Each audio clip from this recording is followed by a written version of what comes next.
Pada kuliah sebelumnya, kita membahas tentang sistem fluida satu tangki, lalu mensimulasikannya dengan perintah ODE integral pada Python ya. Dan juga sudah mencobanya di Excel menggunakan persamaan yang saling terkait antara satu sel dengan sel lainnya. Sebelum kita masuk ke Laplace atau transformasi Laplace, ada baiknya kita mengeksplor kembali beberapa latihan yang diberikan oleh Pak Eko untuk meninjau sistem fluida satu tangki tapi diselesaikan dengan cara pendekatan state ya. Sebentar. Ditinjau dengan state space. Jadi nanti kita akan menyusun state space-nya seperti apa. Mungkin mengingatkan kembali, jadi sistem fluida satu tangki kita itu memiliki input, di sini memiliki notasi Fi, tapi di sini mari kita sepakati untuk menggantinya dengan QE atau key saja. Kemudian untuk outputnya tentunya kita juga ganti dengan key, bisa key 1 atau key O atau ya semisal. Tapi di bawah ini nanti akan ditulis key O sebagai flow rate output. Kemudian karena kemarin hanya di ODE, maka berikut inilah simulasi menggunakan state space. Mari kita tulis ulang ODE-nya. Yang bisa kita tulis ulang ini, dV per dt adalah perubahan volume di dalam tangki 1. Karena sistemnya juga hanya satu tangki ya. Adalah masuknya flow rate dikurangi keluarnya dari pipa yang lain ya, QO. Kemudian QO ini diatur dengan persamaan A akar 2GH. A akar 2GH. Lalu kita juga ingat bahwa di soal latihan dari buku Ogata pada problem A74 ada persamaan QO sama dengan K akar H. Di sini kita bisa secara tidak langsung ya mengetahui bahwa nilai K ini adalah nilai ketetapan konstanta yang berkaitan dengan resistansi ya, atau dengan sesuatu ukuran penampang dari pipa keluarnya yaitu A kecil dikalikan akar 2G, itu adalah nilai K. Sementara akar H-nya tetap ya, atas dan bawah ini tetap sama-sama akar H. Kemudian kita tahu juga bahwa nilai H ini akan terus berubah seiring waktu, sehingga dia adalah fungsi waktu. H sama dengan V per A, di mana V juga adalah fungsi waktu. VT ya, fungsi waktu. Jadi dia akan berubah. Tentu hal ini juga mempengaruhi dari QO. Flow output ini akan terpengaruhi dari seberapa tinggi. Semakin dia tinggi, maka nanti nilai debit keluarnya itu juga semakin besar. Tetapi QO tentu saja tidak akan melebihi dari key input. Jadi kalau key input di sini ditentukan di dalam soal nilai 0,1 meter kubik per detik, maka QO tidak akan pernah melebihi itu. Kecuali levelnya diubah. Jadi kalau misalkan pada soal latihan 2 dan 3 kalau tidak salah, level QO itu diturunkan 2 sampai 3 meter ke bawah. Efeknya apa? Setiap air yang turun itu pasti akan langsung keluar, dan nilai debitnya tentu akan lebih besar karena nilai H-nya memiliki tambahan L tertentu. Ada L1 dan L2. Coba dilihat di video sebelumnya. Nah, kemudian persamaan di atas ini harus diubah ke dalam simbol R dan C. Untuk mengubah ke state space maka kita perlu R dan C. Sementara yang ada di sini kita punyanya QO-nya A akar 2GH. Ini juga harus diubah ke bentuk RC. Nah, untuk itu bentuk R itu bisa dilihat juga di latihan soalnya Ogata. Nilai R itu merupakan selisih dari DH per dq. Selisih DH itu exaggerate ya. DH saja, selisih dari ketinggian. Jadi kalau sistem kita punya tinggi maksimum katakan 1,27, itu dikurangi nilai H yang lebih bawahnya. Nah, ini juga dibagi dengan dq. Dq di sini kita debit flow itu bisa dihitung seperti ini. Ini kan pengurangan flow untuk ketinggian H1 dikurangi ketinggian untuk H0. H0 bisa atau H output ini HI itu H input. Kemudian jika yang ditanya adalah H1, sedangkan H0 diasumsikan di sini nilainya 0, maka di sini 0, di sini 0. Jadi H1 yang dicari, ini A diketahui penampang luasnya 0,02 meter persegi, lalu gravitasi 9,8, semua dimasukkan, dan ini diturunkan seperti ini. Lalu H1-nya di input juga bisa 1,27, maka nilai R yang terhitung adalah 12,727. Satuannya adalah detik per meter persegi. Itu untuk resistansi. Jadi ingat bahwa R itu adalah dH per deki, selisih dari ketinggian, selisih dari perubahan tinggi dibagi perubahan debit atau flow. Kemudian C itulah kapasitansi. Ini untuk sistem tangki ya, kapasitansi yang dia direpresentasikan oleh luas dari tangki. Luas penampang ya kalau dilihat dari atas misalkan. Dan karena nilai A-nya tetap, tentu saja C juga tetap. Jadi kita sudah mengantongi nilai C. C-nya berapa? Kalau di slide itu nilainya 1 meter persegi. Jadi kita punya tangki yang luasnya 1 meter persegi dan R-nya sudah kita tentukan juga 12,727. Ini bisa dengan mudah kalian simulasikan di Excel. Mungkin saya tunjukkan lagi. Persamanya ini ya, tidak berubah. Ini yang dari pekan lalu. Hasil keluarannya seperti ini. Masih sangat sederhana. Puncaknya mencapai 1,27-an. Jadi karena satu tangki dengan keluaran yang seperti itu, maka dia akan mengisi perlahan, kemudian ya akhirnya stabil di ketinggian seperti ini. Lalu yang di bawah inilah waktunya sampai 200 detik, 250 detik, ini udah cukup stabil dan tidak ada perubahan apapun. Oke, kita kembali lagi. Kemudian kita masih punya PR, kita perlu mengubah, setelah kita mendapatkan nilai C dan R, kita menyusunnya menjadi state space. Kita tinjau kembali persamaan perubahan volume. Perubahan volumenya kan dV per dt ya. dV itu perubahan volume merupakan perubahan tinggi dH per dt. Sementara C-nya adalah tetap ya. C itu kan kapasitansi atau nilai A. Luas cross sectional dari ukuran tangkinya. Dia karakteristik tangki kita. Kemudian QI dikurangi Q0. Ini persamaannya seperti ini. Jadi kalian harus bisa sampai menentukan ya perubahan volume, perubahan debit, perubahan tinggi dan seterusnya. Kemudian hubungan flow out dengan resistansi kita tuliskan kembali untuk satu tangki. H per R sama dengan Q output. Kemudian kita sisihkan seluruh persamaan ini agar nanti ujungnya membentuk dH per dt. Sehingga C ini kita pindahkan ke ruas kanan dan dt-nya kita pindahkan ke ruas kiri. Sehingga bentuk yang kita inginkan seperti ini. dH per dt sama dengan QI per C dikurangi H per RC. Jadi ada RC di sini. Dan QI ini diketahui QI-nya adalah 0,1 meter kubik per detik. 0,1 ya, 0,1 ini diketahui di slide. Kemudian kita rapikan kembali. Jadi H-nya diletakkan di depan. Kemudian QI sebagai input diletakkan di belakang. Kenapa?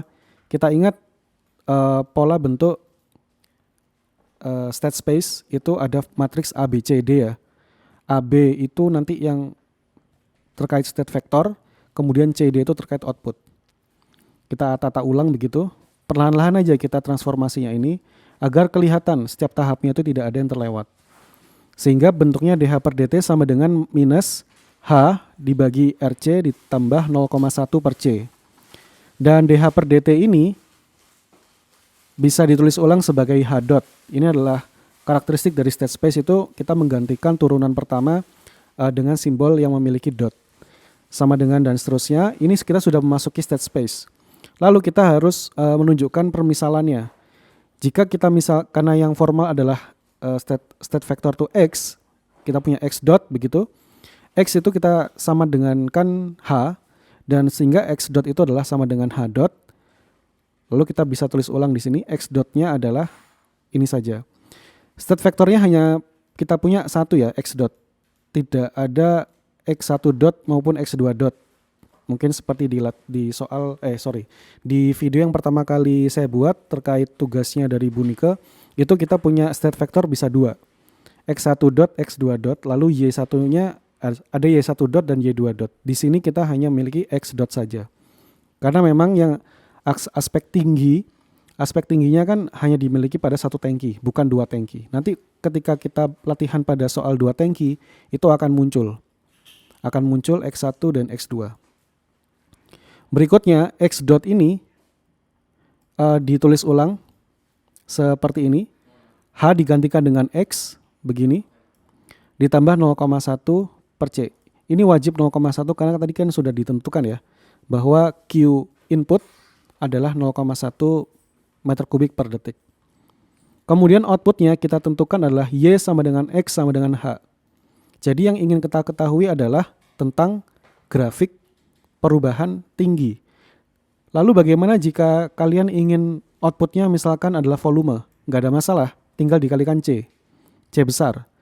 Kenapa? Karena H dikalikan C adalah volume. Ayo jangan bingung. H itu tinggi, C itu kapasitansi. Tinggi dikalikan kapasitansi adalah volume. Jadi tinggal dikalikan C di sini. Dan keluaran sistem ini adalah tinggi, tangki yaitu H. Jadi yang kita cari di sini tinggi ya. Lalu ingat lagi bentuk berikut state space-nya X dot dan Y. X dot-nya nanti kita akan membutuhkan matriks A dan matriks B. Kemudian Y kita membutuhkan matriks C dan matriks D. Lalu kita tuliskan di sampingnya isian untuk matriks A dan B, C dan D. Lalu kita ringkas kembali nilai A, B, C, D masing-masing seperti ini. Sehingga ternyata kita hanya memiliki matriks 1x1. Cukup ya. Cukup, lalu kita bisa masukkan ke dalam Python. Nah silakan dibuka di collabresearchgoogle.com ya, kode Python buat dokumen baru.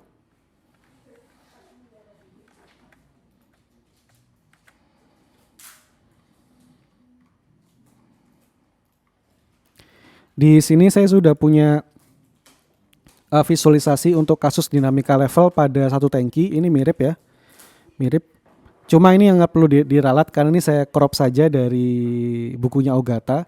Tentu C-nya bukan 0,02 ya, C-nya adalah 1 meter persegi. Kemudian kodenya tentu saja kita mulai seperti ini. Import itu standar untuk mengundang NumPy dan Math, ada SciPy juga. Kemudian ada ketetapan konstanta kita, yaitu ukuran dari penampang luar A out atau bisa A kecil saja. Kemudian ada gravitasi.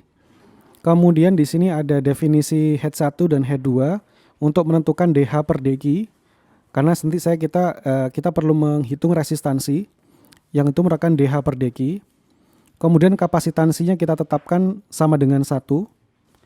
Kemudian kita tentukan state space.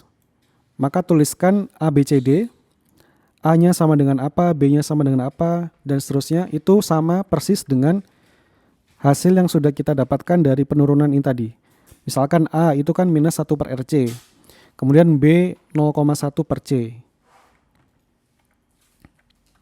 Ini ya, ini dimasukkan semua. Kemudian sistem kita buat perintah untuk analognya ya, sistem analog.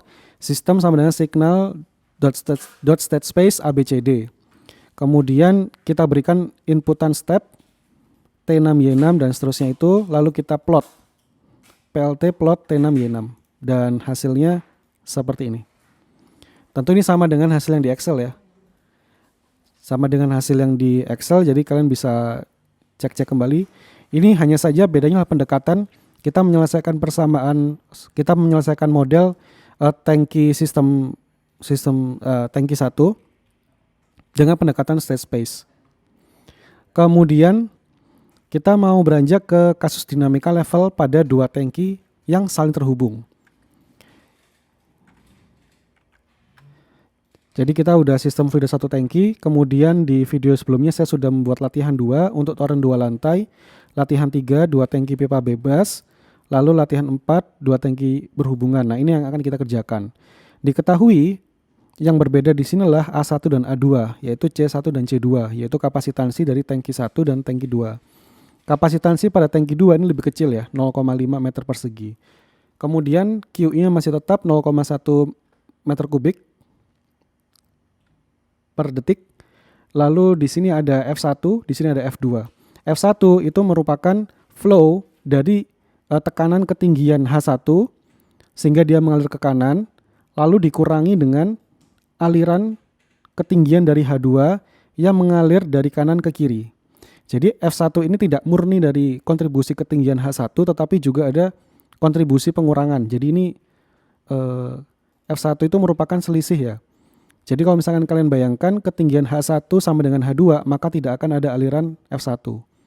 Tetapi jika H1 ini terus diisi dengan adanya Fi, kalau nanti kita menggunakan Q ya, QI di sini akan terus mengisi, maka H1 ini akan selalu lebih tinggi daripada H2. Sehingga pasti akan ada aliran meskipun hanya sedikit. Lalu untuk Q2, di sini adalah output yang bergantung pada ketinggian H2. Kontribusinya dari sana. Jadi pada sistem ini ada dua kuantitas pada tangki 1 dan tangki 2, V1 dan V2. Dan flow F1 dipengaruhi di sisi kiri ada H1 dan H2. Nanti kita akan dalami lebih dalam di penurunannya. Sistem level 2 tangki yang saling terhubung. Jadi pertama-tama kalau kita mau mengubah ini menjadi sistem state space, maka tentukan dulu persamaan diferensialnya ya. Jadi nanti sampai kita akan mau bikin matriks ABCD. Matriks AB itu pasti membutuhkan state vector, di mana state vector kita adalah X dot. Yang X dot itu adalah suatu perubahan. Perubahan yang kita amati di sini adalah yang bisa terukur juga ya, itu H1 dan H2. H1 adalah head atau ketinggian pada tangki 1, head yang kedua ketinggian pada tangki 2. Sehingga pertama-tama kita perlu merumuskan aliran pada Q1. Q1 itu ada di sini. Itu adalah penghubung antara tangki 1 dan tangki 2. Persamanya adalah H1 dikurangi H2 per R. R1. Karena di sini ada R1, di sini ada R2. H1 itu membandingkan dari sisi yang kiri, H2 itu yang ada di kanan. Jika H1 sama dengan H2, tentu Q1 sama dengan 0. Ini konsisten dengan pernyataan saya tadi bahwa kalau kita ingin memeriksa apakah ada aliran pada Q1, maka pastikan ada perbedaan tinggi dari H1 ke H2 atau H2 ke H1. Salah satunya, jadi harus ada salah satu yang tinggi. Kalau misalkan H1 sama dengan H2 maka nilainya 0 ya, Q1-nya tidak ada. Kemudian persamaan di bawahnya adalah volume, perubahan volume. C1 dikalikan dH1 per dt. dH1 per dt ini adalah perubahan tinggi. C1 adalah kapasitansi, yaitu luas permukaannya tangki 1 ya. Luas permukaan dasar. Bukan luas permukaan sampingnya, tapi dasarnya, dilihat dari atas. Jadi persamaannya seperti ini, sehingga Q1 bisa kita masukkan ke dalam sini. Hasilnya adalah yang ini. Kemudian kita rapikan. H1, R1 ini bisa kita keluarkan untuk pindah. Tapi nggak wajib sih. Tapi yang penting ini sudah kita dapat satu persamaan dari persamaan tank 1. Berikutnya kita perhatikan tank 2. Tank 2 itu Q2, keluaran output paling akhir dari tangki ini, itu bergantung kepada ketinggian H2 dibagi R2. Hambatan pada pipa akhirnya. Kemudian kita juga ingat perubahan volume, yaitu V2. V2 adalah dV2 per dt ya. Jadi perubahan volume pada tangki 2 dV2 per dt itu sama dengan C2 dikalikan dH2 per dt sama dengan Q1 dikurangi Q2. Q1 itu apa? Q1 itu aliran yang masuk ke sini. Q1 ini dikurangi Q2. Q2 berarti keluaran akhir di sini. Tetap Q1 itu pasti akan lebih besar daripada Q2. Jadi nilai perubahan volume ini pasti ada dan pada akhirnya nanti tank 2 ini akan naik meskipun sedikit demi sedikit. Berikutnya Q2 ini tentu saja bisa kita substitusikan ke dalam sini. Lalu ingat Q1 juga kita miliki, bisa kita substitusikan ke dalam sini. Sehingga kita punya persamaan baru yang lebih lengkap yang memiliki nilai C dan R.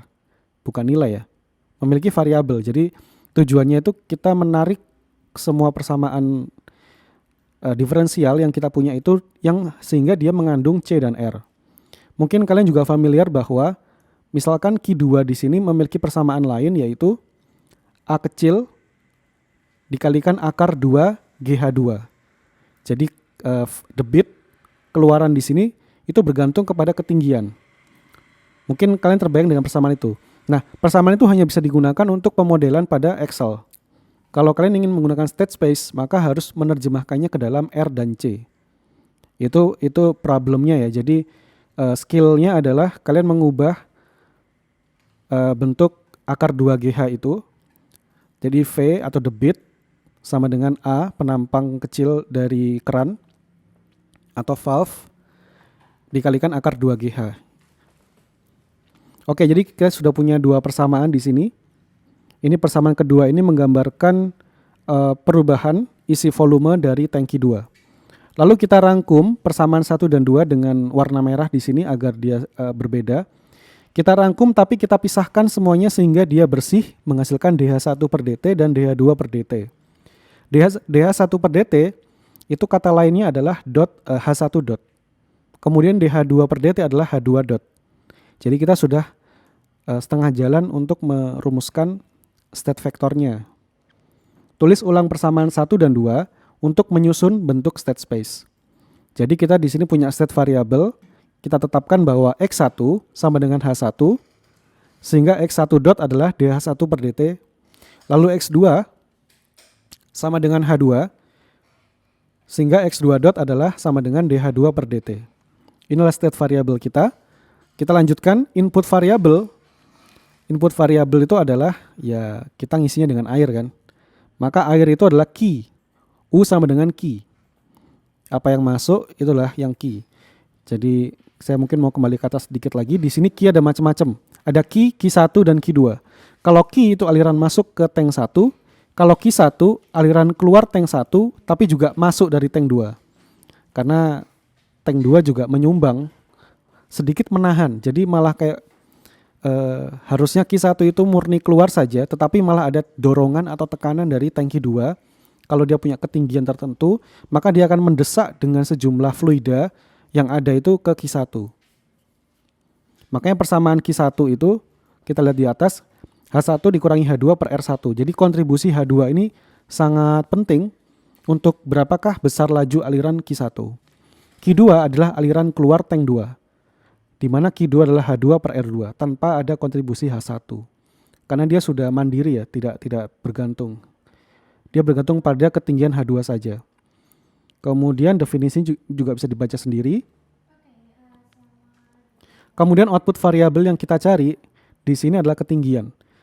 Barangkali nanti di soal yang dicari bukan ketinggian tapi volume. Maka mudah saja. Y1 sama dengan C1 dikalikan H1. C1 itu adalah kapasitansi. Jadi luas permukaan si tangki kita.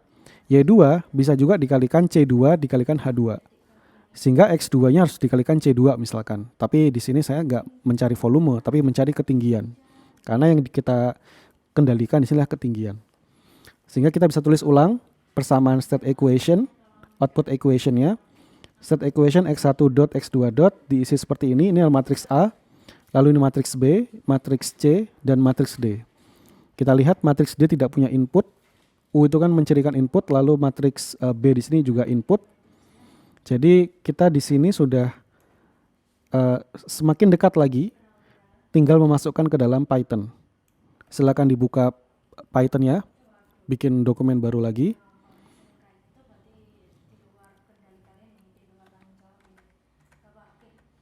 Nah, kalau gitu kita bisa berpindah ke sini. Deklarasi import biasa, kemudian ada deklarasi konstanta, ini juga biasa. Ini DH per dq-nya bisa tidak dilakukan. Kebetulan saya menggunakan bantuan Excel, jadi kode ini tidak digunakan. tidak digunakan. Dan proses untuk membuat model ini jangan dianggap sebentar. Kalau misalkan kalian waduh Pak, ini videonya terlalu cepat Pak, ini penjelasannya terlalu cepat Pak, gitu. Ya video ini dibuat cepat karena apa? Pasti masalah kuota data gitu. Kalau kalian mengikuti video saya proses untuk memahami ini dan mengerjakan ini dibuat 3 hari gitu. 3 hari itu full 3 hari, 24 kalikan 3. Kalian mau ngikutin puluhan jam itu kan nggak mungkin. Di sini udah saya sarikan begitu. Dan yang penting dicoba. Kenapa kok langkah saya seperti ini? Karena memang di sini sudah ada percobaan dan perbandingan. Di sini saya tentukan langsung nilai R1 dan R2-nya. Asal usulnya R1 dan R2 ini dari simulasi Excel yang saya lakukan di tempat terpisah. Di sini saya sudah melakukan simulasi melalui Excel di mana saya membuat R1 dan R2. R1 dan R2 merupakan DH per deki, yaitu selisih antara H1 H2 lalu dibagi dengan Q1 Q2. Hasilnya jika pada titik ekstrim adalah 38,205 dan 12,734 masing-masing untuk R1 dan R2. Kita kembali ke sini lagi. Ini saya salinkan saja, saya tempel di sini nilai R1 dan R2 tersebut. Tapi kekurangannya sebentar. Ya, kekurangannya nilainya adalah nilai langsung nilai titik maksimum ya. Nah, kemudian bagaimana saya menentukan kapan ini maksimum atau tidak? Yang saya perhatikan adalah Q2. Ketika Q2 itu mencapai 0,1 dan kemudian nilai V1 dan V2 tidak berubah lagi, itu adalah nilai maksimum saya. Jadi mungkin kalian akan berhenti di penilaiannya 100 detik. Wah, jangan. Kalau kita lihat pada percobaan di Excel, volume dan tinggi pada detik 100 itu di sini masih menanjak. Kalau masih menanjak begini, nah itu tolong waktunya dipanjangkan lagi. Kasih 200. Sampai 200 ternyata masih nanjak naik. Kalau itu kasih tambah lagi 300. 300 masih nanjak lagi, kasih 400. Di sini 400 sudah mulai berhenti atau stabil ya ketinggiannya. Sampai 500 lah ya. Oke, jadi itu tadi nilai R yang saya ambil dari Excel. Jadi kalau kalian mungkin berada di industri, nilai R itu diberikan oleh vendor. Jadi itu adalah spesifikasi dari produk. Resistansi dari valve itu diberikan, ada spesifikasinya. Cuma di sini kan kita melakukan simulasi, di mana kita itu full mengawang-awang. Namanya juga simulasi ya. Jadi kita perlu asumsi. Salah satu asumsi yang kita pilih misalkan gravitasi. Kenapa nilai 9,8? Sementara mungkin di belahan bumi lain nilai gravitasi bukan 9,8. Tapi kalau kita tinggal di ekuator mungkin itu konsisten ya. Nah, di sini banyak asumsi yang kita lakukan, yaitu penentuan R1 dan R2. Berikutnya, tentu saja memasukkan nilai ABCD. Vektornya masing-masing. Tadi persamaan yang panjang yang ada di GoodNotes tadi. Nilai ini matriks A, matriks B, matriks C, dan matriks D. Kemudian ini kita masukkan, ingat kalau misalkan ini koma berarti masih satu baris. Kemudian nanti kalau sudah ada tutup kurungnya yang kotak begini, itu berarti sudah ganti baris. Kemudian di sini ada yang unik. Saya memisahkan nilai C. C ini adalah outputnya. Jadi kalau kalian perhatikan, C kita itu punya C. Ini kan matriks C. Kita punya outputnya itu Y1 dan Y2. Sementara state space yang ada di Python itu hanya bisa memeriksa hasil untuk separuhnya saja. Yaitu hanya bisa Y1 begini, matriks 1 kali 2 begini yang bisa diperiksa. Nggak bisa full begini. Mungkin kalau di MATLAB mungkin bisa. Tapi nggak ada masalah. Jadi kalau dibagi jadi dua seperti ini, maka kita perlu memisahkan C sebagai C untuk hasil Y1 dan C untuk hasil Y2. Di mana C untuk Y1 adalah 1, 0, lalu C untuk Y2 adalah 0, 1. Oke. Kemudian kita buat sistem sinyal ABC, ini Y1D, lalu di bawahnya ABC Y2D. Kemudian ada input step, kemudian ada plot. Ini saya berikan line 1 untuk nanti tujuannya memberikan legend, memberikan label pada legend garisnya. Oke, ini semua video ini kan bisa kalian pause ya, nggak ada masalah, kodenya bisa disalin. Tapi tidak akan saya berikan, jadi biar kalian punya perhatian yang khusus untuk mengetik ulang setiap perintah yang sudah saya susun nih algoritmanya. Jadi ini udah PLT legend, sudah di sini. Kemudian, nah untuk yang ini state space equation untuk output volume. Sementara tadi yang soal yang kita tentukan untuk output tinggi saja kan, output tinggi. Bedanya apa? Bedanya adalah pada CY1. CY1 di sini, yang kalau di sini nilainya 1, di sini dikalikan C1. Ingat C1 adalah kapasitansi tank. CY1 berarti kita ingin mengetahui volume pada tangki 1. CY2 berarti kita ingin mengetahui volume pada tangki 2. Lalu kita buat sistem sinyalnya juga, step, plot, kemudian sistem sinyal, step, plot. Ingat, semua variabelnya diganti, ada T1, T2, T3, Y1, Y2, dan Y3, Y4. Kemudian ini diberi label, set label, kemudian legend. Kemudian inilah hasilnya. Kita lihat di sini tinggi tank 1 dan volume tank 1 itu beririsan warna hijau dan biru. Kenapa kok nilainya sama? Ya jelas, karena kapasitansinya sama dengan 1. Kalau C sama dengan 1, ingat ya, volume 1 sama dengan C1 dikalikan H1. Ketika C1-nya sama dengan 1, maka V1 sama dengan H1. Kesimpulannya begitu. Jadi ini V1 sama dengan H1 di sini. Kemudian yang ini unik, kenapa? Karena C2 kita nilai bukan 1, C2-nya adalah 0,5. Setengahnya. C2-nya 0,5 sehingga tentu saja ketika tingginya lebih tinggi maka volumenya adalah separuhnya. Secara visual, tapi ya maksudnya ya semoga bisa dipahami ya. Terkait C1 C2 saja sih ini. Jadi ini visualisasi totalnya memasukkan langsung 4 plot grafik untuk tinggi dan volume. Oke. Saya kembali ke Excel lagi untuk menunjukkan simulasi dari tempat lain. Ini perspektif lain. Dan ini adalah hasil luaran untuk perbandingan V1 dan V2, langsung juga H1 dan H2. Dan di sini punya puncak sekitar berapa? 5 ya, 5. Kemudian ini di angka 400. Kalau yang di Python ini juga 350, 400 lah ya. Tingginya juga mencapai 5. Intinya ini sama sih. Jadi tapi kelengkungannya berbeda. Kalian perhatikan ya. Ini kelengkungannya masih lebih landai. Kalau di Python dia melengkungnya keras. Mana yang lebih tepat? Karena ini keduanya sama-sama simulasi, tentu dia punya plus minus ya.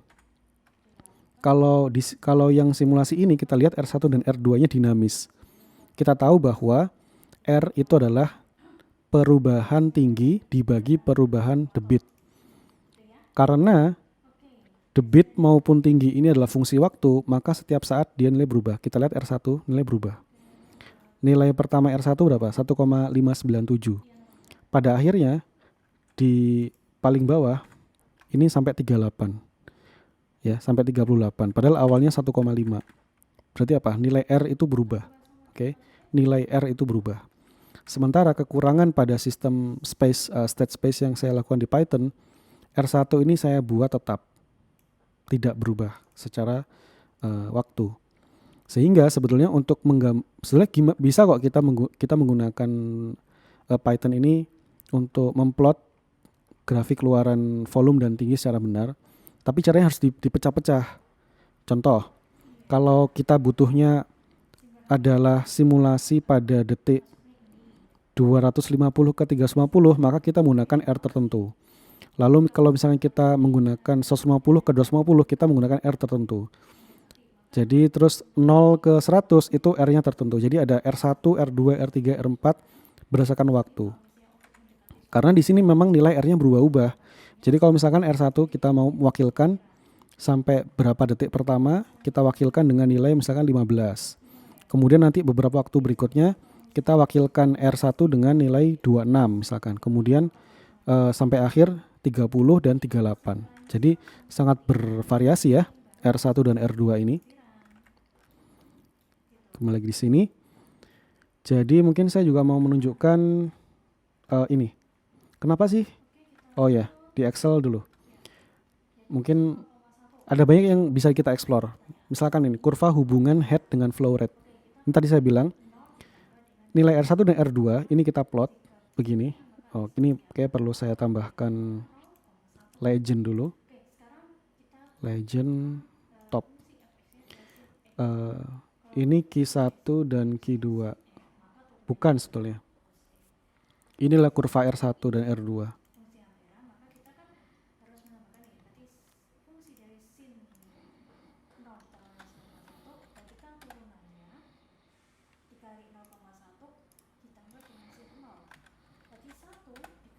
Oke. Kurva hubungan head dengan flow rate. Jadi yang vertikal ini adalah ketinggian head. Ketinggian head, kemudian yang menyamping adalah kecepatan flow rate. Flow rate kita inisiasinya kan 0,1, maka maksimal 0,1. Enggak akan lebih dari itu. Kemudian headnya ini juga semakin bertambah. Nah, R itu merupakan pendekatan linear. Jadi linearisasi. Ini kan garisnya kan melengkung begini. Garisnya melengkung, maka kita perlu menentukan linearisasi, mana yang paling mendekati.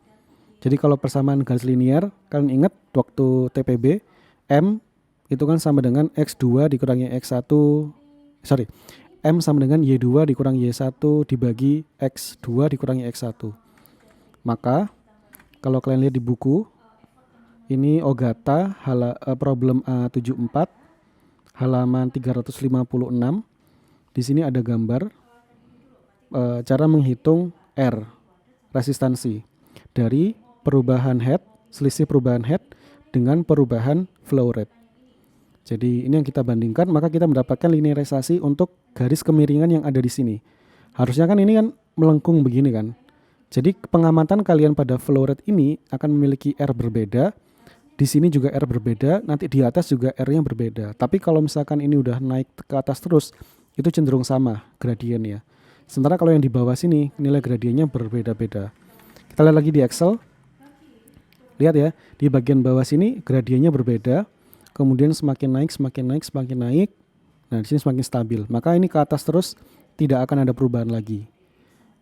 Jadi kalau kita mencuplik nilai perpotongan gradien di titik sini sampai sini misalkan sampai 0,08, maka kita dapat menentukan R pada saat kondisi itu. Bisa kita sebut sebagai R rata-rata. Karena kita kan pendekatannya simulasi ya. Kalau kita di industri ya mungkin dari vendor spesifikasi langsung diberikan kepada kita. Oh, datasheetnya untuk valve ini nilai sekian. Oh, langsung digunakan, dimasukkan ke dalam persamaan rumus. Tapi karena ini simulasi, maka kita harus melibatkan beberapa asumsi. Baik. Mungkin kalau kalian merasa video ini terlalu cepat, bisa di pause ya.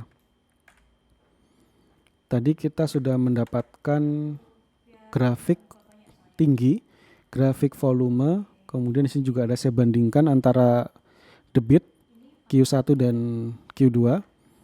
Kemudian kode sudah saya bagikan juga ini, silakan dieksperimenkan.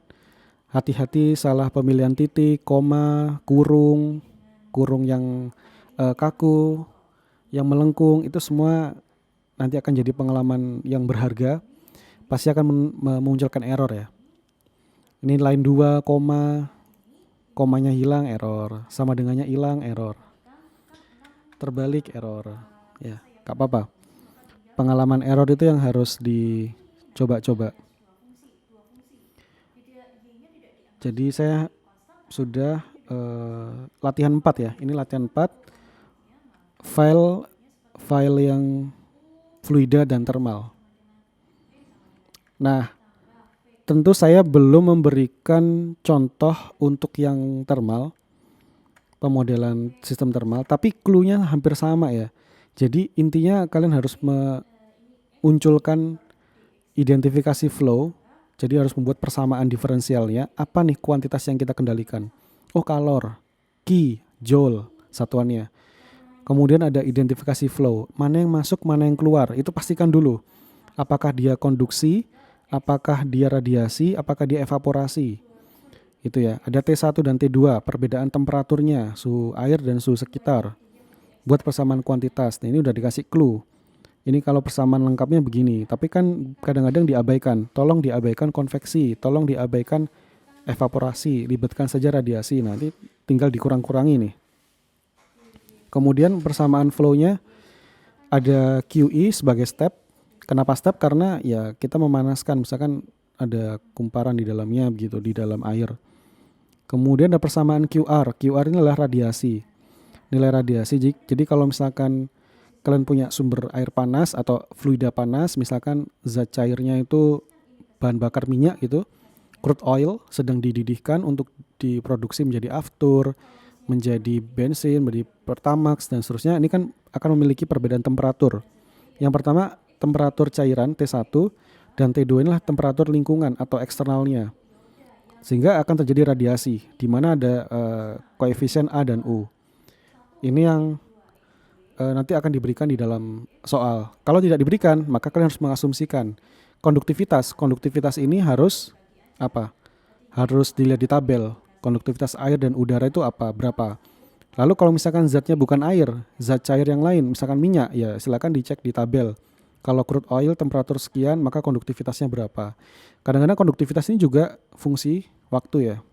Kok fungsi waktu? Fungsi temperatur. Kemudian ada persamaan auxiliary. Ini juga kita butuhkan. Nah ini tolong dibuat kalau misalkan kalian mau mengerjakan dalam state space, maka state space-nya itu harus memunculkan apa? Ada R, resistansi, ada C, kapasitansi. Apakah itu ekivalen? Dicari ekivalensinya untuk sistem thermal.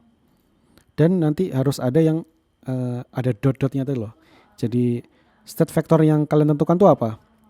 Yang diamati. Temperaturnya. Nah, temperaturnya pasti ada aliran temperatur. Nah, kalau aliran temperatur berarti perubahan waktu. Jadi ada perubahan kalor per waktu. Nah, itu berarti kita udah punya satu state vector. Nah, itu coba diubah ke sana agar nanti bisa dikerjakan dalam cara step. Itu sih. Nah, yang saya harapkan adalah diskusi ya. Ada pertanyaan yang muncul dan bisa kita diskusikan. Karena video ini modelnya asinkron, sengaja karena kalau kalian tidak punya pertanyaan maka kalian rugi sendiri sebetulnya. Jadi dengan adanya dosen, saya harapkan ada pertanyaan yang muncul yang membuat gempar gitu. Jadi semua orang juga bisa terlibat dalam diskusi itu. Itu yang saya harapkan. Karena tidak ada seperti biasa, jadi video ini akan hadir dalam bentuk video YouTube saja Premiere. Saya cek lagi ini Excel-nya. Jadi kalau misalkan kalian memahami ini sulit, tenang saja, ini memang sulit. Hal terpenting dari tidak tahu adalah kalian tahu kalau tidak tahu. Itu paling penting. Sadar bahwa tidak tahu itu bentuk kerendahan hatian. Jadi dalam belajar kita perlu tidak tahu, agar kita tahu kapan gelas kita kosong dan kapan kita harus mengisinya. Dan ini butuh proses belajar, proses memodelkan, proses melatih. Kadang-kadang ada ketidaktelitian, tanda minus jadi plus, plus jadi minus, bagi jadi kurang, tutup kurungnya kurang satu, itu ngaruh sekali gitu kan, dan seterusnya. Troubleshootingnya luar biasa. Ini kurang lebih saya habiskan seminggu sebetulnya, seminggu lebih untuk memodelkan persamaan yang sangat sederhana. Ini belum terlalu rumit dan bisa jadi soal UTS-nya case by case seperti ini ya. Nanti ada nilai A tertentu, C tertentu, R tertentu. Nah ini silakan dipelajari untuk satu level. Dan mungkin video berikutnya kita akan belajar sistem rangkaian listrik, tapi kita sudah mendekati perlahan-lahan ke transformasi Laplace. Sebelum itu barangkali kalian punya pertanyaan, saya persilakan menghubungi saya lewat Discord untuk mendiskusikan. Jadi agar lebih kaya ya pengetahuan kita dari hasil diskusi. Oke, itu saja. Selamat belajar dan sampai jumpa di video yang lain. Materi selanjutnya adalah transfer function. Setelah sebelumnya kita belajar ODE, Ordinary Differential Equation. Kemudian ada state space di sana. Nah, sekarang kita beranjak untuk menyentuh Laplace, transformasi Laplace atau transfer function ya. Barangkali ini sudah dipelajari di mata kuliah yang lain. Di sini dinamika sistem kita akan menggunakan pengetahuan yang telah dipelajari terkait transformasi Laplace. Jika dilihat di bagan sederhana ini, kita berangkat dalam memahami sistem itu dengan melihat persamaan diferensial. Oke, ada differential equation di sana. Kemudian adanya dx itu mencirikan dari persamaan diferensial ODE ya. Kemudian setelah ODE kita juga mencari y. Kita membentuk matriks y sehingga jadilah dia state space. Kemudian kalau dari state space itu kita lebih tertarik terhadap x-nya, maka kita akan menuju ke transfer function. Keseluruhan proses ini itu saling berkaitan dan ada plus minusnya sesuai kebutuhannya terkait penggunaannya dalam simulasi ataupun nanti untuk troubleshooting. Jadi kalau di industri dalam proses di industri engineer gitu, engineer ini akan melihat sistemnya. Bisa dilihat dari persamaan diferensialnya, bisa dilihat dari state space-nya, bisa dilihat dari transfer function. Nah, transfer function ini sebetulnya adalah core, intinya inti ya, core of the core. Inti dari teknik fisika. Makanya dulu teman-teman seangkatan saya itu memplesetkan TF itu ya transfer function. Jadi bahkan kalau kita melihat dinamika sistem ini kan seakan-akan semua sistem yang aktif. Padahal teknik fisika juga mengendalikan tapi melalui sistem yang pasif. Contoh, sistem yang pasif yang dimaksud itu adalah misalkan absorber atau penyerap energi akustik. Karena saya belajar akustik, jadi saya memberikan contoh yang kira-kira tetap relevan dengan transfer function, tetapi ini mendasari cara belajar kita untuk ke arah dinamika sistem juga. Jadi sebetulnya di sebuah ruangan itu memiliki fungsi transfer. Fungsi transfer itu kan sederhananya adalah output dibagi input. Oleh karena itu, beberapa waktu lalu bersama mahasiswa TF, saya mengajak untuk mengukur fungsi transfer pada sebuah ruang. Mungkin yang saya gunakan bahasanya bukan fungsi transfer tetapi respon impuls atau impulse response. Kalau kalian melihat Instagram teknik fisika, ada salah satu demonstrasi yang saya lakukan di sana, itu untuk mengukur akustik ruang. Jadi saya menciptakan impuls. Impuls itu dapat berupa ledakan yang terjadi dalam waktu sesingkat mungkin. Jadi bisa menggunakan misalkan petasan. Tetapi petasannya harus sangat keras dan terjadi sekali saja. Kemudian bisa juga menggunakan pistol. Tetapi isinya bukan senjata ya, tetapi pistol yang isinya hanya untuk ledakan saja. Dan itu ledakan sekali, sangat kuat di satu waktu yang padat begitu. Itu adalah impuls. Jadi kalau digambarkan waveform itu kalau kalian punya Audacity atau Adobe Audition, itu sinyalnya hanya satu titik ke atas dalam domain waktu. Kemudian contoh lain tuh ledakan balon. Jadi kita punya balon yang cukup standar untuk digunakan dalam pengukuran akustik ruang. Misalkan kita batasi diameternya harus minimal 35 cm. Nah, beberapa balon kita bisa temukan itu ukurannya sangat besar. Nah, balon ini diisi dengan udara sampai penuh, kemudian kita ledakkan sekencang-kencangnya. Karena cara meledakkan juga mempengaruhi bunyi suaranya. Ya, kemudian kita ledakkan di ruangan tersebut, hasilnya sama, yaitu sebuah impuls, letupan yang fokus di satu waktu tertentu dan energinya sangat besar. Lalu perhatikan, gunakan telinga kita untuk mendengarkan hasil ledakan dari eh, sumber-sumber impuls tadi kita. Hasilnya adalah sebuah respon impuls. Oke, hasilnya adalah respon impuls. Gampang ya. Jadi kalau misalkan sesuatu pasti punya respon. Ya, kalau kita melempar,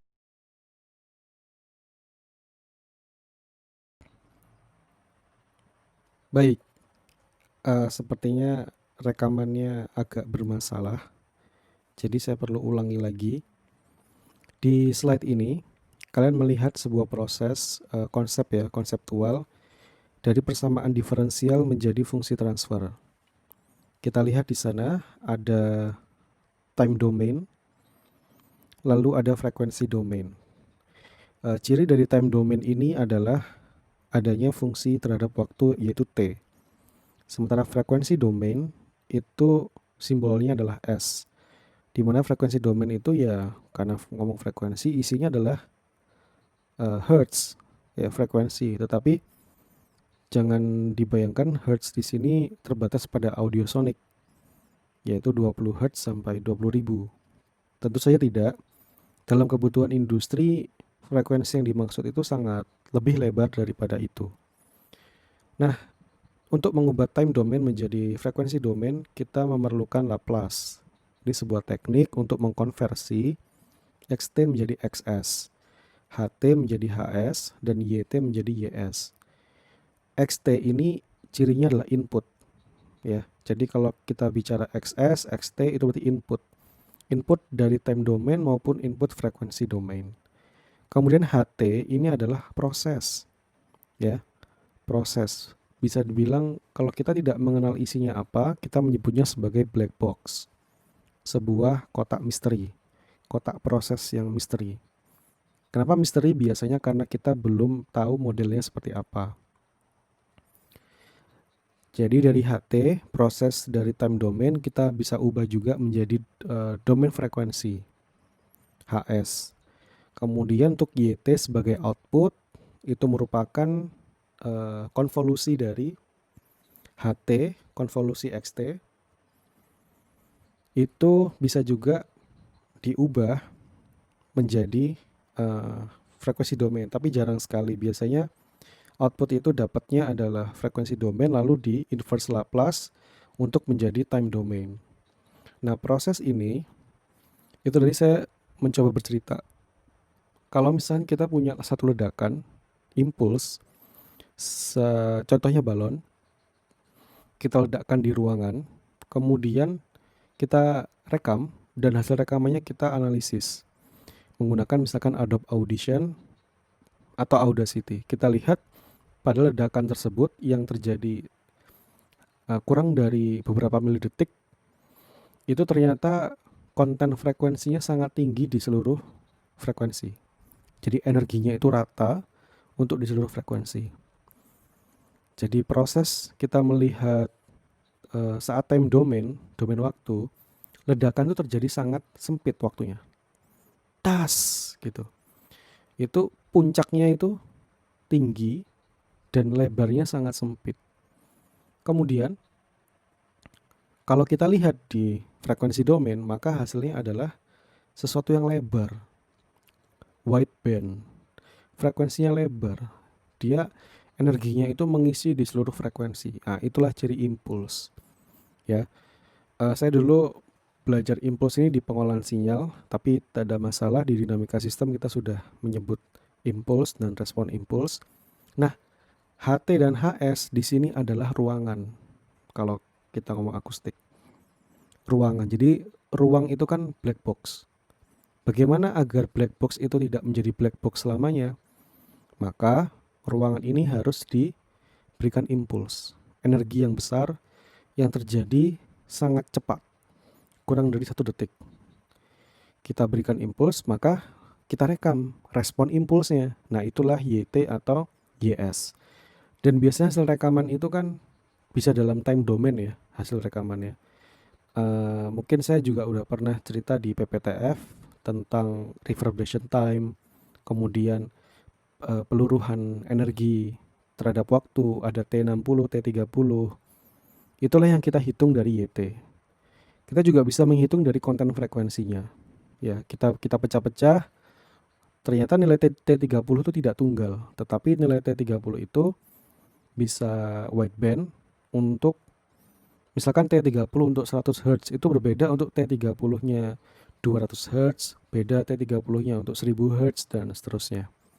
Berbeda-beda ya, jadi bisa dipecah. Sebagai contoh di ruang kelas GKU itu waktu dengung untuk 1000 Hz itu mungkin sekitar 3 detik ya untuk 1000 Hz. Tetapi untuk frekuensi 20 Hz itu bisa mencapai 30 detik. Bayangkan jika yang bicara di sana itu adalah dosen laki-laki yang warna suaranya, timbrenya itu dipenuhi dengan frekuensi rendah. Misalkan seperti saya. Jadi jangan heran kalau misalkan nanti saya mengajar di GKU, bukan nanti ya, kalian pernah juga kan bersama saya di kelas Propstat di GKU. Kalau saya yang bicara, suara saya kalah dengan yang lain. Itu karena intelligibility-nya, kejernihan ucapan yang saya lakukan itu tidak tercapai. Kenapa bisa tidak jernih? Ya karena terisi dengan waktu dengung yang terlalu panjang, terutama pada konten frekuensi rendah. Masa saya melemparkan bunyi, ledakan, pada frekuensi 20 Hz, dan pasti suara saya mengandung energi pada 20 Hz. Dan itu baru habis energinya, selesai, setelah 30 detik. Bayangkan. Jadi saya ngomong A, itu 30 detik lagi, energinya baru selesai untuk frekuensi 20. Jadi selesainya itu nggak sama ya. Untuk konten frekuensi 1000 Hz itu selesainya 3 detik. Jadi A 3 detik habis. Tapi kalau yang saya A tapi untuk konten 100 Hz, 80 Hz itu nggak bisa habis. Terpantul-pantul di dalam ruang. Oke. Saya yang beri gambaran bahwa kita bisa memainkan frekuensi domain dan waktu ini dari sistem, dinamika sistem. Kita punya persamaan di sini, ada input di sana XT, ada HT sebagai proses dan YT sebagai output. Lalu di bawahnya ada A 0, Y dotnya 3, fungsi T itu ditransformasikan ke dalam bentuk YS ya. Maka di sana muncul S pangkat 3, A0 S pangkat 3 YS dan seterusnya. Itu polanya bisa kalian amati ya. Dot di sana menjadi pangkat S ya. Kemudian ya ada koefisien A0, A1 dan seterusnya itu diikuti saja. Dan kalau kita kumpulkan, YS ini bisa kita ringkas, ada YS dan XS. YS ini merupakan maunya jadi output ya. YS itu adalah B0 sampai B2. Kemudian XS-nya adalah A0 sampai A3.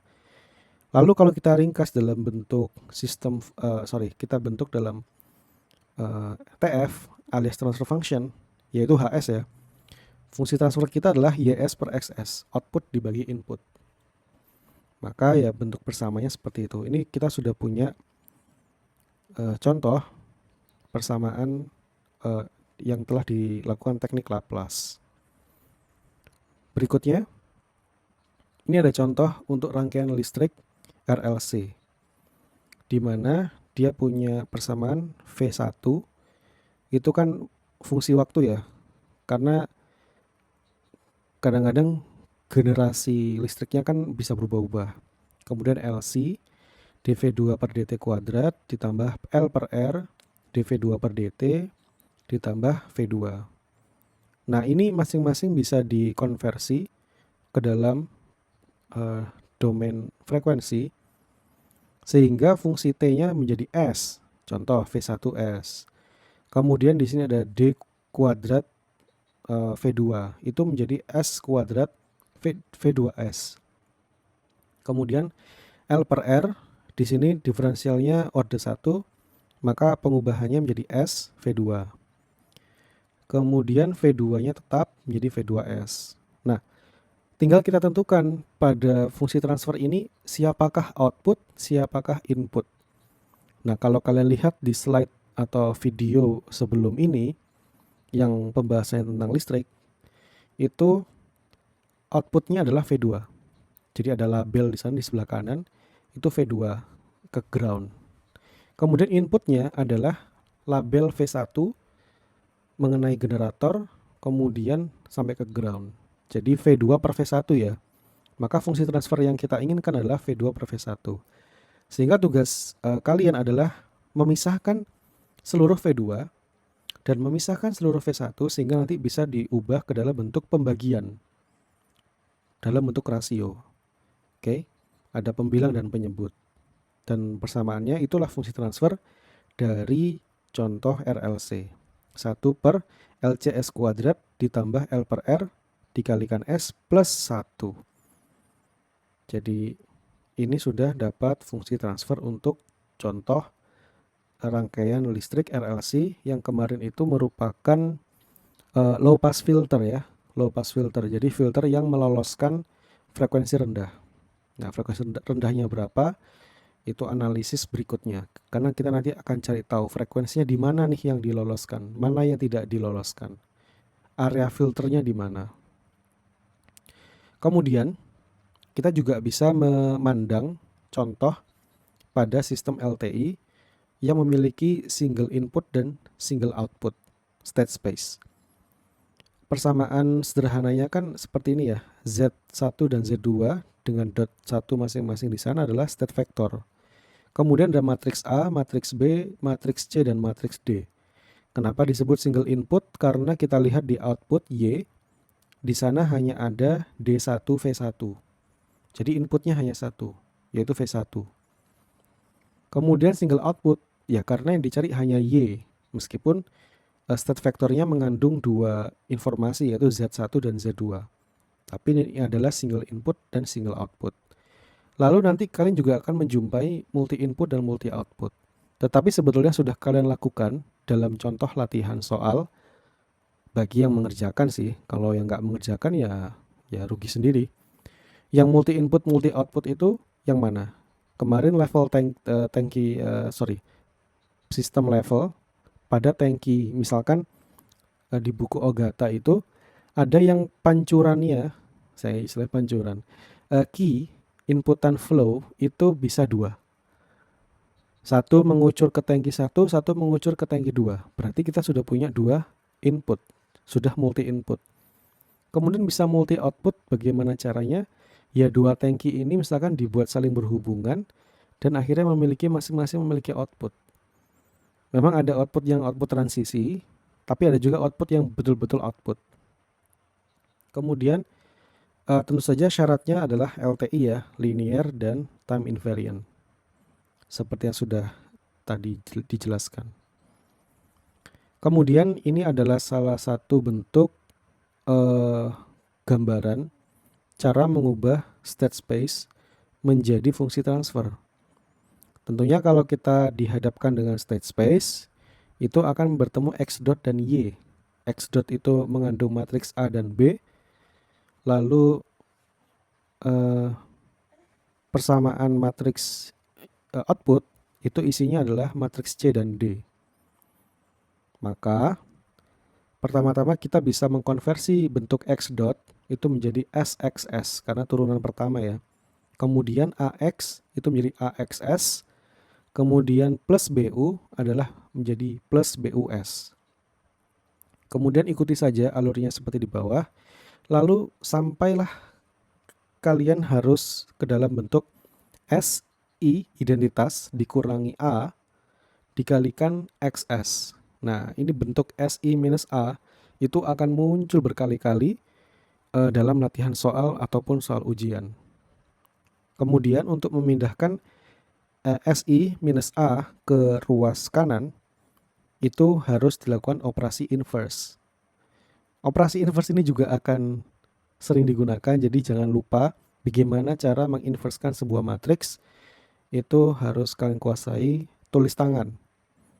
Kalau menggunakan aplikasi, menggunakan software, nanti jadi terlalu mengandalkan software. Jadi gunakanlah software itu untuk membantu kalian, tapi jangan digunakan untuk diandalkan. Karena yang kita andalkan adalah diri kita sendiri, kecerdasan kita, otak.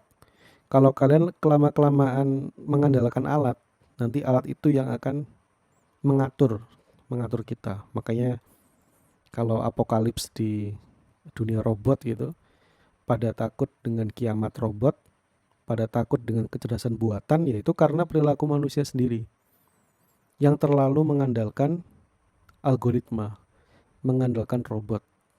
Jadi nggak bisa memilih diri sendiri sehingga perilaku hidupnya dikendalikan oleh robot. Contoh simpel, algoritma YouTube. Nah itu, coba kita buka YouTube, kita mau cari video yang kita inginkan kan, tapi ternyata di halaman pertama disuguhi sama algoritmanya YouTube. Ya, kalau kita mengikuti itu berarti kita sudah termasuk yang dikendalikan sama YouTube. Wah, iya nih, bagus nih, kita buka. Nah, padahal kita setelahnya kepikirannya mau buka yang lain. Oke, kembali lagi. Kemudian untuk output sama bisa dikonversi. Di sana ada YS, CXS plus DUS. Ingat, XS di sini sudah kita kerjakan pada bagian yang sebelah kiri. XS merupakan SI minus A inverse dikalikan BUS. Tinggal disubstitusikan ke kanan. Sehingga secara total nanti kita cari HS. HS merupakan YS dibagi US. Oke. Maka US yang ada di ruas kanan itu semua berpindah ke kiri. Perhatikan US pada BUS dan DUS. US-nya itu keluar, dibagi, dipindah ke kiri. Sehingga YS dibagi US.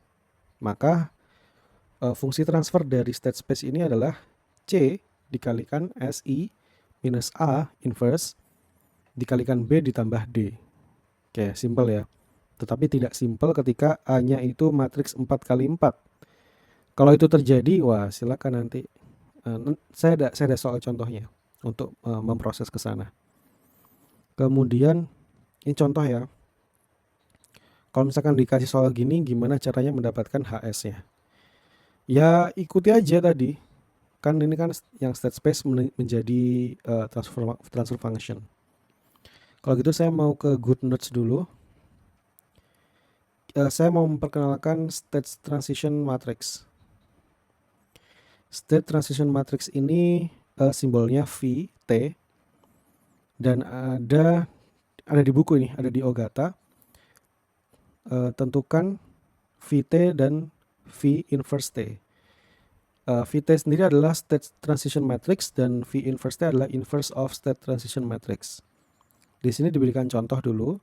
Ada X1 dot dan X2 dot, masing-masing nilai matriks A-nya itu 0, 1, minus 2, minus 3. Itu adalah A. Oke.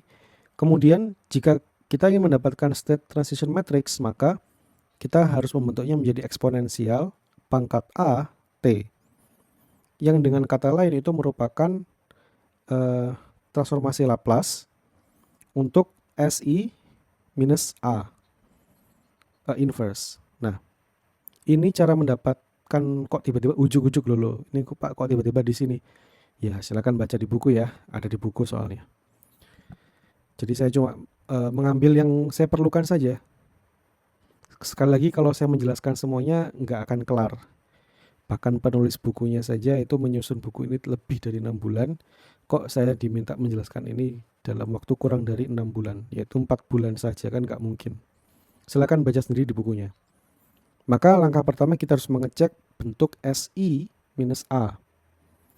SI itu merupakan S dikalikan matriks identitas 10, 0, 1. Sehingga bentuknya seperti ini, S0, 0S dikurangi A. Ingat, tulis A yang tadi di atas. 0, 1, minus 2, minus 3. Kemudian hasilnya adalah yang di bawah ini, S minus 1, 2, S plus 3. Kemudian kita perlu menghitung inverse dari SI minus A. Cara inverse itu saya ingatkan lagi di sini.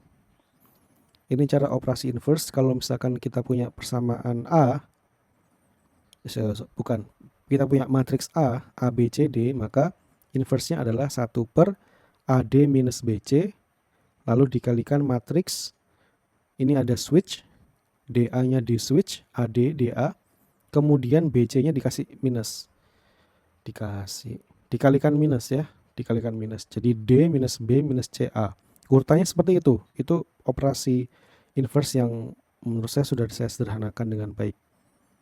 Kemudian ternyata inverse-nya adalah SI minus A sama dengan 1 per S kuadrat plus 3S plus 2. Karena itu kan perkalian ya, AD minus BC.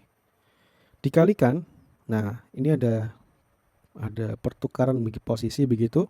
Lalu ada juga perkalian dengan minus 1. Kalian ingat lagi lah ya proses inverse bagaimana.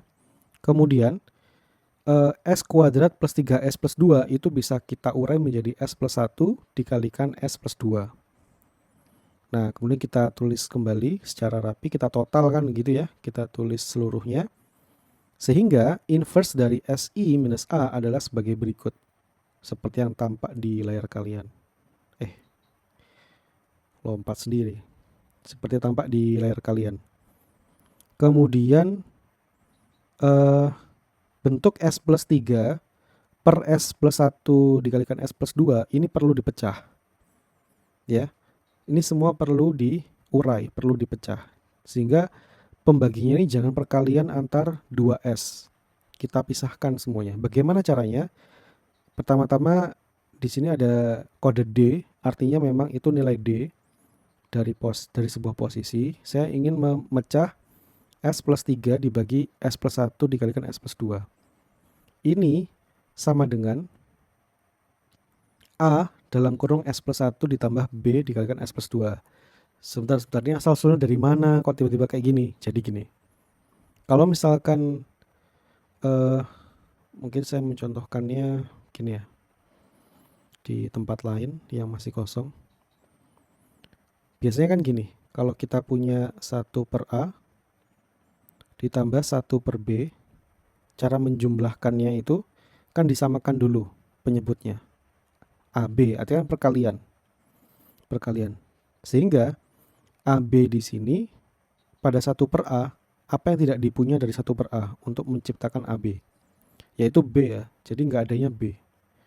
Kemudian pada 1 per B, apa yang tidak dipunya untuk menjadikan penyebut di bawahnya AB? Yaitu A. Sehingga dengan kata lain, persamaan ini bisa saya atur ulang gitu, A plus B dibagi A dikalikan B. Masalahnya, pada matriks inverse SI minus A tadi itu, yang sudah kita punya, ya, itu adalah hasil akhir yang begini. Yang di bawahnya itu, yang penyebutnya ini adalah hubungannya perkalian A dikalikan B. Sementara yang kita cari itu adalah yang bentuknya 1 plus A ditambah 1 plus B. Gimana caranya? Jadi cuma dibalik aja, sehingga kita mengundang, nah ini secara logika saja sih. Semoga kalian nyambung lah ya. Jadi pokoknya begini, sulit saya mengatakannya.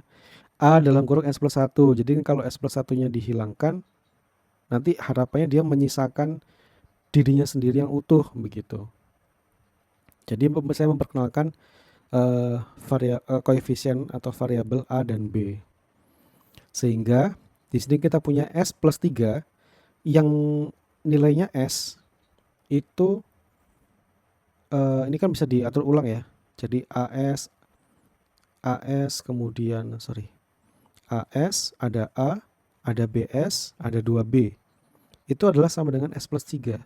Kita kumpulkan yang S dengan S, yang konstanta dengan konstanta. Kita kumpulkan yang S. Ternyata A plus B, S. Kemudian 3 itu adalah A plus 2B. Itu konstanta. Berikutnya, ya tinggal kita tulis perlahan-lahan saja. Untuk A plus B itu harus sama dengan 1. Maka A itu adalah 1 minus B. Oke, kita simpan dulu di situ.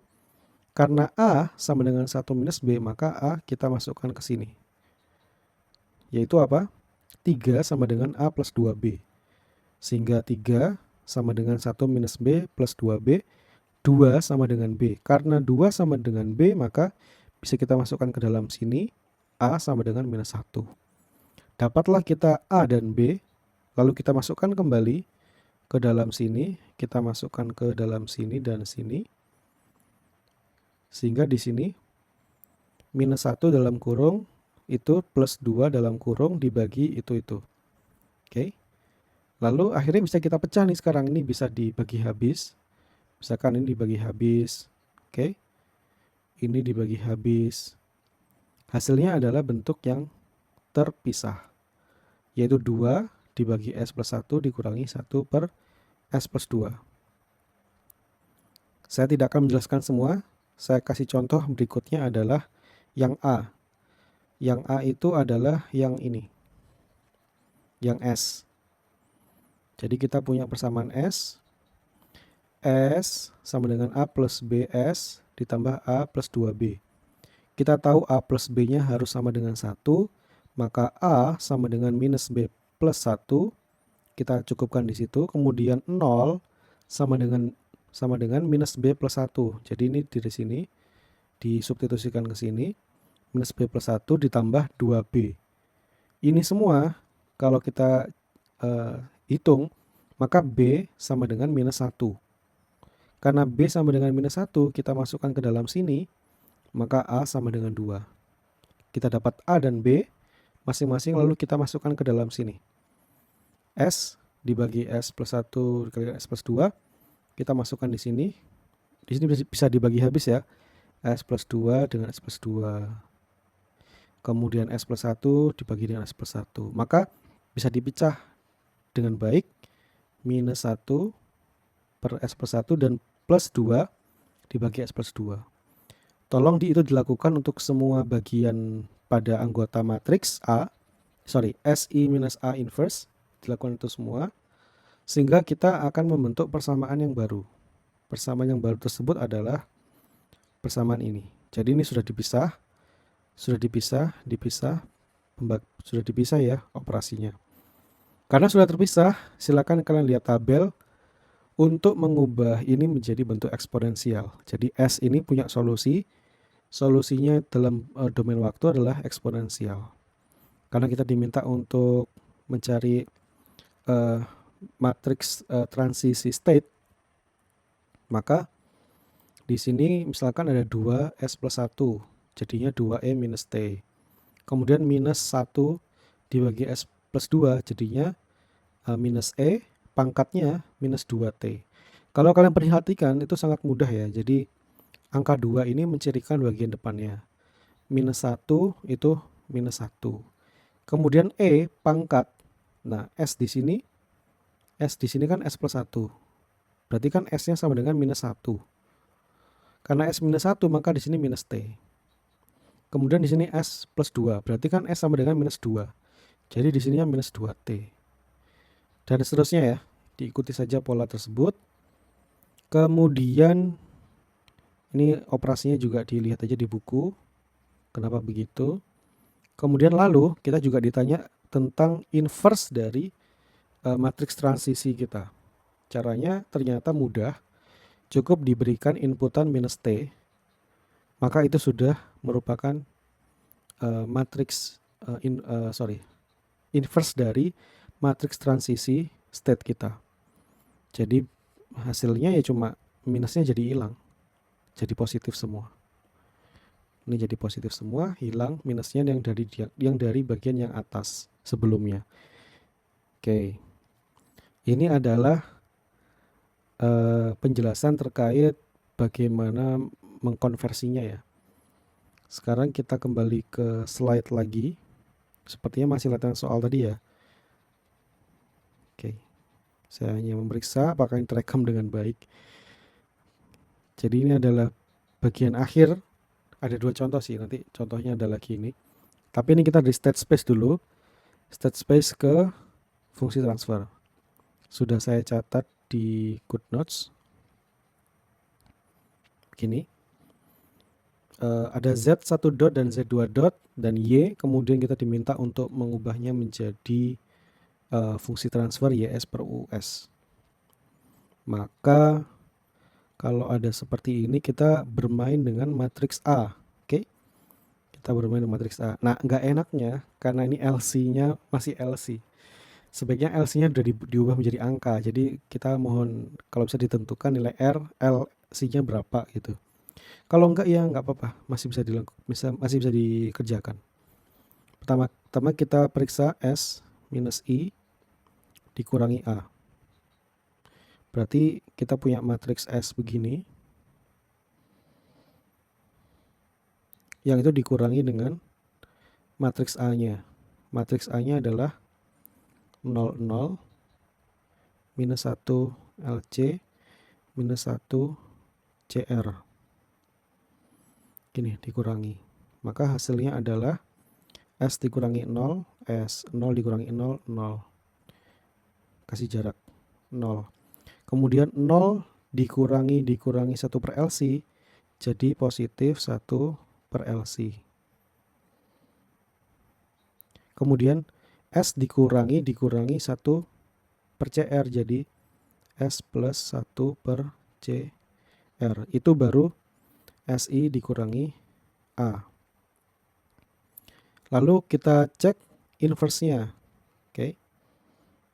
Ntar kita cek inverse. SI minus A inverse sama dengan AD minus BC. Jadi 1 per S kuadrat ditambah S per RC. Saya tukar ya, jangan CR ya, RC aja. RC. Kemudian dikurangi 1 per dikurangi 0 karena perkalian 1 per LC dengan 0 adalah 0. Jadi nggak ada lagi ya. Begini saja. 1 AD minus BC. Oh, sebenarnya ada yang kurang ini. Oh, belum. Nah, habis ini. Nah, kita melakukan operasi yang harus mengubah posisi-posisi. S plus 1 per RC pindah ke sini, lalu S-nya di sini, lalu di sini tetap 0, dan di sini menjadi 1 per LC tapi minus. Kita cek yang sebelumnya ya. Ya, di sini. Proses dia menjadi inverse, 2-nya jadi minus 2, minus 1-nya jadi 1. Karena ada perkalian dengan minus 1. Baik, selanjutkan. Setelah itu, dari upaya menginverskan begini, ya kita masukkan masing-masing ke isian matriksnya. Kan ini dibagi S kuadrat plus S per RC. Kita cari tuh hasil yang sesungguhnya. Jadi S kuadrat, ini kalau bisa dipisahkan aja kali ya. S dalam kurung S ditambah 1 per RC dalam kurung S plus 1 per RC. Ini namanya mubazir. Orang gampang tinggal kuadratkan begini. Kemudian di sebelahnya 0 ya, langsung 0 ya, gampang. Kemudian berikutnya S dalam kurung S plus 1 per RC dikalikan minus. Jadi minusnya kita keluarkan di depan, 1 per LC. Ini saya tulis besar-besar, semoga jelas. Kemudian, ini nggak cukup nih. Kita tulis kembali S dalam kurung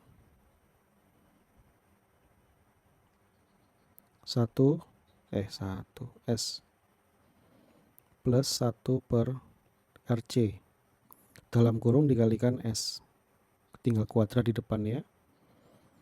Nah, ini adalah hasil dari operasi S nya kecil. S inverse dikurangi A dalam kurung inverse.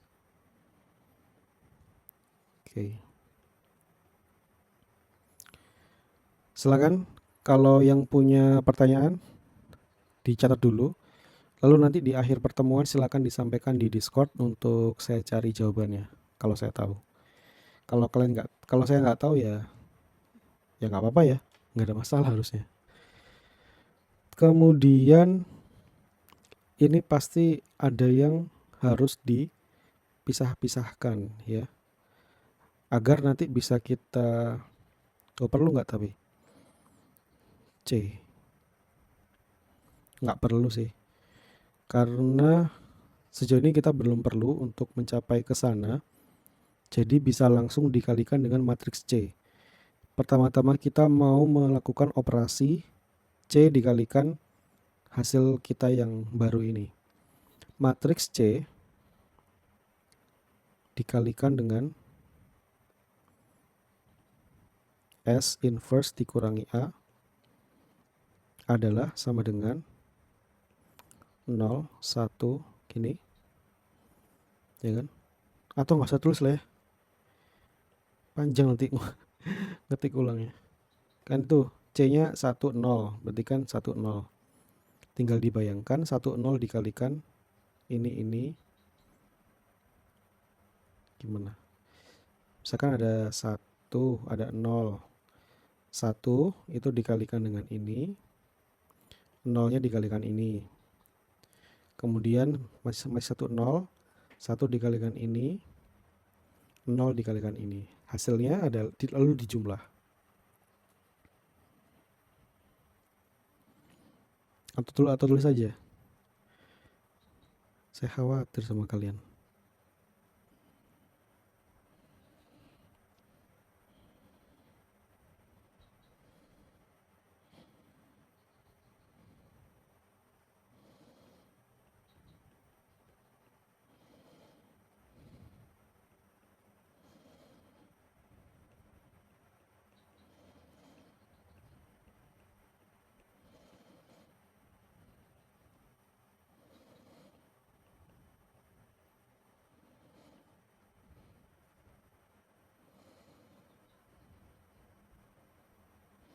Nah, oke, kita lakukan operasinya. Ini matriks 1 kali 2 ketemu 2 kali 2.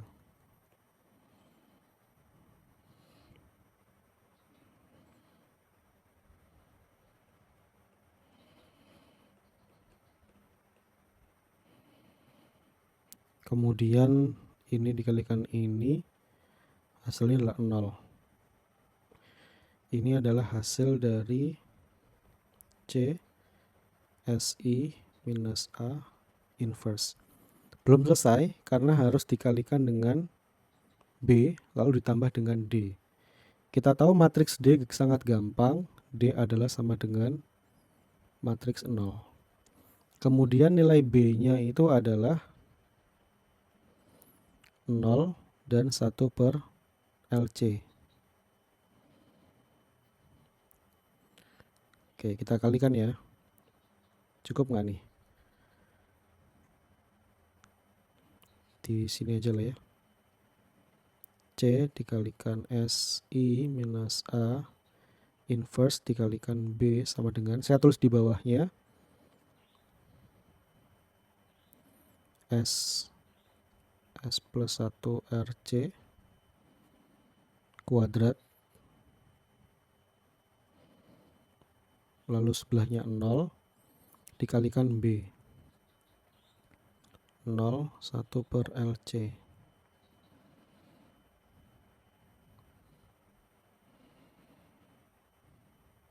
Kok 0?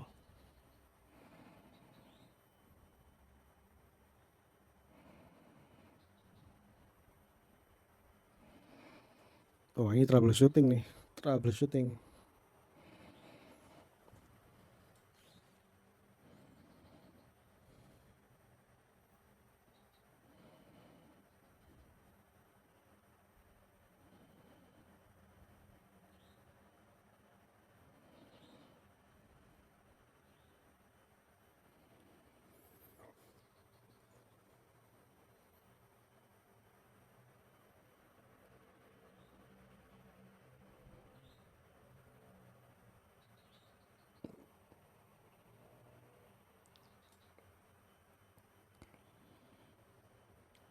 Oh iya, ini saya yakin ada yang salah nih. Harusnya Y-nya 01 harusnya. 0 C-nya harusnya 01. Kok bisa? Bisa kok kita lihat. Nih dari sini kelihatan semua kok. Kita perhatikan state vector pada Z1 dot, nilainya itu 0, 0. Kemudian inputnya juga 0. Lah berarti apa ini nggak ada? Ini practically nggak kepake dong. Saya harus cek soal di slide PDF-nya. Oh, di sini satu. Siapa yang salah? Saya yang salah. Oke, saya salah menyalin. Ada satu di sana. Dan itu sangat signifikan berpengaruh pada hasil perhitungan kita di tengah-tengah ya. Kurang teliti, meletakkan satu saja langsung fatal. Satu. Kemudian di sini harus ada satu, satu, 0 dikurang satu minus satu. Kemudian di sini ada, nah kalau udah seperti ini, karena ini udah proses inverse, maka minus satunya jadi plus satu. Kemudian dilakukanlah operasi yang dimaksud, nolnya jangan 0, tetapi jadinya, oh saya juga nggak teliti di sini. Ya, untung lah ya. Untung sadar kalau salah. Kalau ada perkalian seperti ini, 1 per S kuadrat itu, maka kalau gitu ini saya pecahin aja deh. Jangan gini. Saya pisahkan agar dia sudah nampak mudah dibagi. Nah, gini. Sehingga kalau misalkan dikalikan dengan isian matriksnya itu, maka hasilnya adalah 1 per S. Oke, kemudian di sana ada minus 1 per LC dibagi S. Nah, itu baiknya bagaimana tuh? Kan gini. Nanti saya hapus. Minus 1 per LC dibagi S kuadrat ditambah S per RC. Itu kan dengan kata lain, ini RC-nya harus dibenarkan ini. Jadi RC S kuadrat ditambah 1. Kan seperti ini. Karena dibagi maka minus 1 LC dikalikan RC dibagi RC S kuadrat plus 1. Nah ini baru bisa kita tulis di dalam sini. Sehingga RL C kuadrat S kuadrat ditambah LC. Atasnya apa? Minus RC. Ini saya taruh agak naik karena udah melampaui. Kemudian dibagi sana, maka jadi pembagian. Cuma karena itu pembagian maka nggak sehat. Maka saya mau ngambil RC-nya saja dalam bentuk RC. Maka RC dibagi RCS kuadrat plus 1. Kemudian ini juga ekivalen untuk yang bawah, cuma tinggal dikalikan S, maka RCS dibagi RC S kuadrat plus 1. Ini kok nggak rapi ya? Nggak apa-apa lah ya, kan ini kan live ngitung meskipun asinkron tapi kan tidak saya cut. Ini saya hapus. Kalau ada yang salah silakan koreksi saya, nggak ada masalah. Kemudian dikalikan C, dikalikan matriks C. Nah ini harus saya revisi seluruh isiannya. Direvisi dengan pertama RL C kuadrat S kuadrat plus LC dibagi minus RC, ini 1/S. Kemudian di sini ada RC S kuadrat plus 1 RCS RC dibagi RCS kuadrat plus 1, tinggal dikalikan lalu nanti dijumlah hasil ininya 1/S ditambah 0 karena dikalikan 0 ke sini, 1 dikalikan ini, kemudian 1 dikalikan ini ditambah 0 dikalikan ini, hasilnya adalah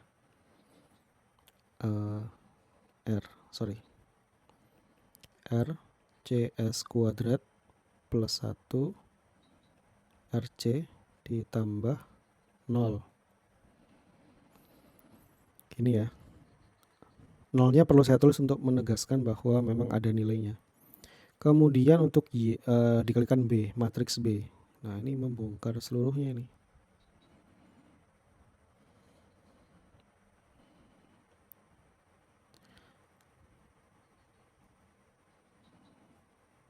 S RC S kuadrat plus 1 RC, bener nggak? Saya agak lupa. Oh bener, RC ada S nya nggak? Oh nggak ada S nya, RC saja. Ini kemudian dikalikan matriks B, yang mana matriks B adalah 0 dikalikan 1/LC. 0, 1/S ini dikalikan dengan 0, hasilnya 0, ditambah RCS dengan 1LC, maka hasilnya adalah saya tulis sama dengannya lagi di sini, saking berantakan ya, maaf. Ini saya geser biar agak gini lah ya.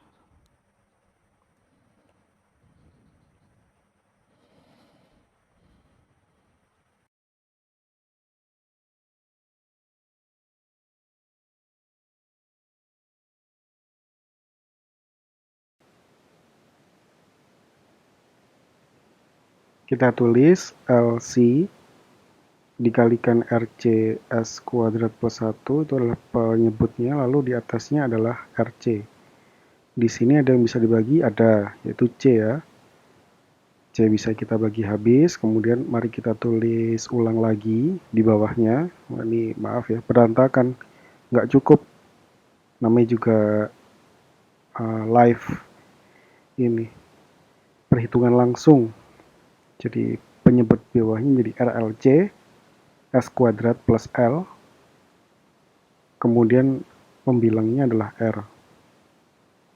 Sehingga dengan kata lain ini sebetulnya hasil apa nih?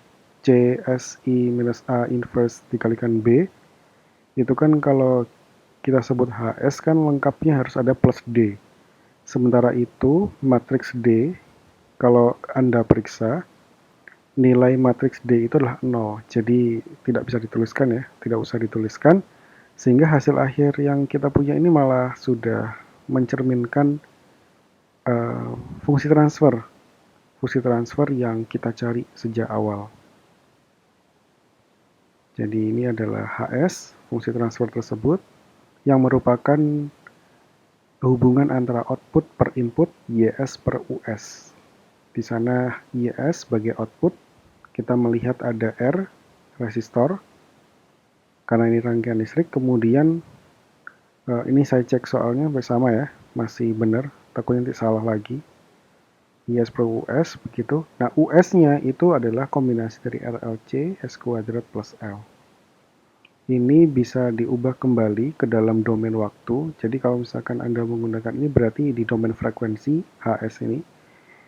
Kalau perlu di domain waktu, maka perlu di-inversekan lagi Laplace-nya menjadi HT nanti hasil akhirnya. Bisa kita beri tanda agar dia lebih stand out. Ini merupakan hasil akhir dari fungsi transfer. Ini mungkin kedengaran suara mikrofonnya beda karena ya ada kesalahan teknis sedikit, jadi harus ganti mikrofon sebentar. Dan barangkali itu saja yang bisa saya sampaikan pada perkuliahan pagi hari ini. Kata kunci untuk presensi kalian bisa menggunakan teknik fisika adalah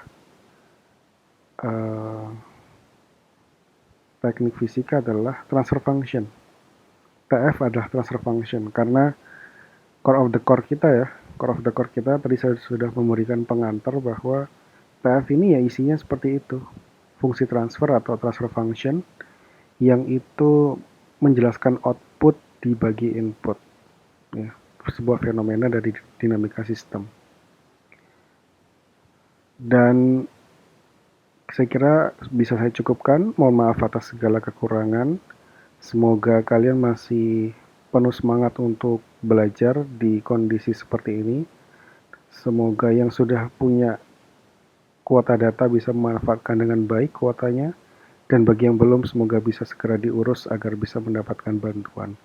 Dan belajar lebih giat lagi. Jangan lupa dibaca bukunya. Kerjakanlah soal latihan secara mandiri. Anda ini 3 SKS, maka bobot belajarnya adalah 9 SKS. Silakan belajar 9 jam dalam sepekan minimal. Saya sendiri mengerjakan video-video seperti ini, itu mencapai 1 minggu lamanya. Dan bahkan sampai kondisi begadang. Oke, tanpa berpanjang lebar, terima kasih. Inilah akhir dari video. Silakan mengisi daftar hadir, jangan lupa. Saya tutup, terima kasih. Wassalamualaikum warahmatullahi wabarakatuh. Sampai jumpa di video materi pertemuan berikutnya.